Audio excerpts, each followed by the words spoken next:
యేసు ప్రభువని నీ నోటితో ఒప్పుకొని ఆయన మృతుల్లో నుండి తిరిగి లేచనని నీ హృదయమందు విశ్వసించిన ఎడల నీవు రక్షింపబడదువు అన్నాడు. యేసు ప్రభువుని అందరూ ఒప్పుకుంటున్నారు. యేసు ప్రభు అనుకుంటున్నారా? కాదు నా ప్రియ సహోదరి సహోదరులారా. యేసు ప్రభు అని అంటే దాని అర్థం ప్రభు ఎవరు?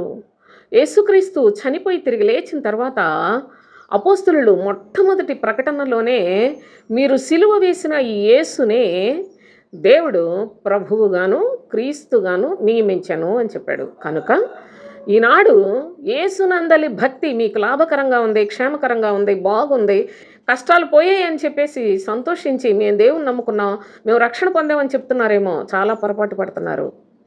యేసును ప్రభువుగా అంగీకరించాలని లేఖనము తెలియచేస్తూ ఉంది. అనగా యేసును క్రీస్తుగా అంగీకరించండి. అప్పుడు పరలోకానికి మీరు సిద్ధపడగలరు.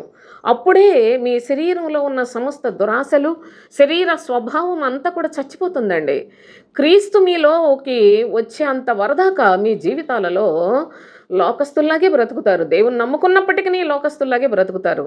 ఎవరైతే యేసు ప్రభువని నీ నోటితో ఒప్పుకుంటావో, ఆయన మృతుల్లో నుండి తిరిగి లేచాడు అని విశ్వసిస్తారు అని చెప్పాడు.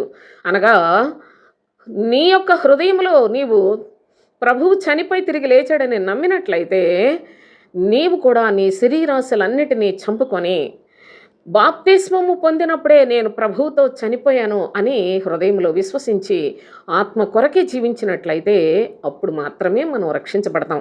నోటితోటి ఏదో మేము ప్రభువుని నమ్ముకున్నాం, మేము దేవుని సన్నిధికి వెళుతున్నాం అని చెప్పుకున్నంత మాత్రాన మనకు రక్షణ రాదు అని అపోస్తలుడైన పౌలు ఈ లేఖనాన్ని స్పష్టముగా ఈనాడు మనతో మాట్లాడుతూ మన హృదయములకు తెలియచేస్తూ ఉన్నాడు. మీరు కూడా విశ్వాసముతో రక్షణ కొరకు ప్రయాసపడండి.